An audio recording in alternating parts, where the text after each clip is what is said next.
So what can a manager do if they're looking and trying to find ways to increase employee engagement? And for me, the first place to start is trust. You have to ask yourself, what kind of a relationship do I have with my direct reports? Is there a lot of trust there? Can they come to me and give me feedback? Can they come to me and challenge some of my ideas? Do they feel safe to do so?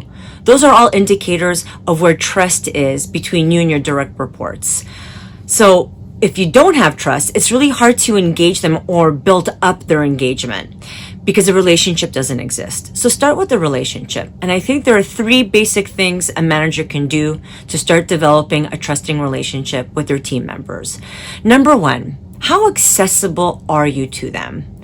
Now, accessibility doesn't mean that you're in the office every day and you're spending hours chatting them up on personal issues.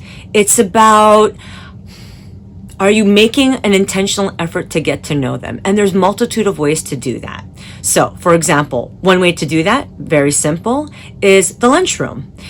I always make an effort to at least a couple of times a week be in the lunchroom and actually share a meal with other people that I work with. It's amazing what you'll learn about people when you're away from the workplace, in the sense of you're not actually on a task or trying to complete a project with them, but you're in a more laid back environment where you can just be a little bit more casual. It goes a long way to develop trust with other people.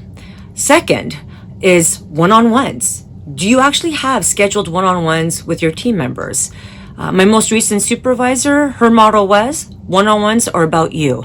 You schedule them and you cancel them if you need to, but they're really about you. And you come to the one-on-one to discuss with me the things that you need to discuss and share.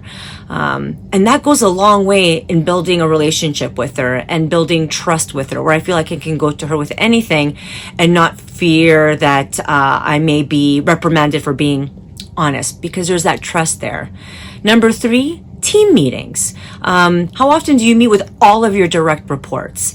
And when you do meet, what are some of the things that you focus on and discuss?